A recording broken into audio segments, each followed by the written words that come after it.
ഗുരുഭ്യോ നമ. ഓം നമോ ഭഗവതേ വാസുദേവായ. ഓം നമോ നാരായണായ.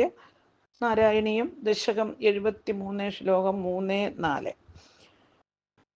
പീതാംബരം കരവിരാജിത ശംഖചക്രകമോദകീ സരസിജം കരുണാസമുദ്രം രാധാസഹായമതിസുന്ദരമന്ദഹാസം വാതാലയേശമനിശം ഹൃദി ഭാവയാമി. ശ്ലോകം 3.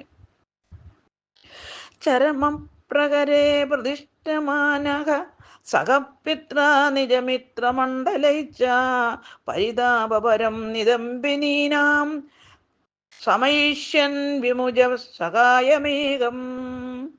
അന്വയം അർത്ഥം.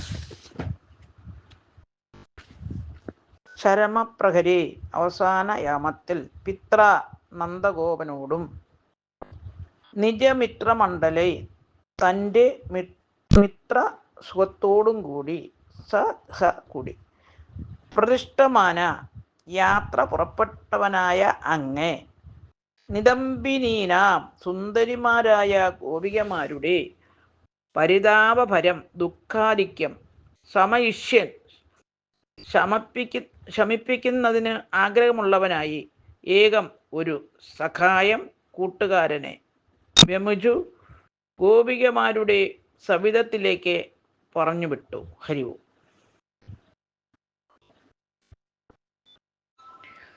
സാരം. രാത്രി പോയി പ്രഭാതം പൊട്ടുവിരിഞ്ഞപ്പോൾ ഭഗവാൻ പിതാവായ നന്ദഗോപനോടും ബലരാമനോടും കൂട്ടുകാരോടും കൂടി അക്രൂരനും ഒന്നിച്ച് മധുരയിലേക്ക് യാത്ര തിരിച്ചു. ആ സമയത്ത് ഗോപികമാരുടെ തീവ്ര ദുഃഖം മാറ്റാനും അവരെ ആശ്വസിപ്പിക്കാനും വേണ്ടി ഭഗവാൻ ഇഷ്ടസുഹൃത്തിനെ അവരുടെ അടുക്കലേക്ക് അയച്ചു. ഹരിവോം. ഓം ഗുരുഭ്യോ നമ.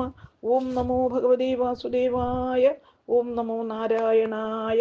ശ്ലോകം 4. അജിരാതുപയാമി സന്നിധിംഗോ ഭവിതാ സാധുമയൈവ സംഗമശ്രീഃ അമൃതാംബുനിധൗ നിമജ്ജയിഷ്യേ ദുരിതമിത്യാശ്വാസിത മധുരാകാർഷികീ. അന്വയം അർത്ഥം.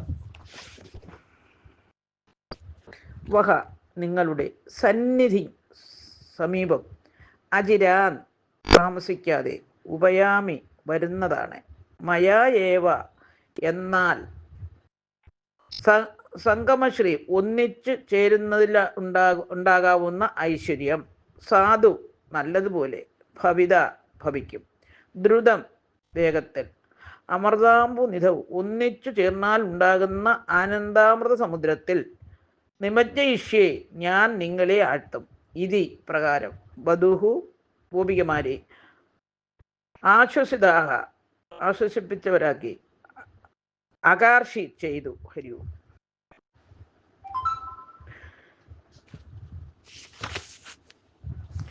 സാരം. താൻ മധുരയിൽ ചെന്നാൽ അധികം താമസിക്കുകയില്ലെന്നും കാര്യം കഴിഞ്ഞ് ഇപ്രകാരം വേഗം മടങ്ങി വരുമെന്നും പിന്നീട് അവർക്ക് താൻ ഒന്നിച്ചു പരമാനന്ദം അനുഭവിക്കാമെന്നും അവർക്ക് മോക്ഷം ലഭിക്കുമെന്നും പറഞ്ഞയച്ചു ഗോപികകൾക്ക് ആശ്വാസമുണ്ടാക്കി. ഹരിവും.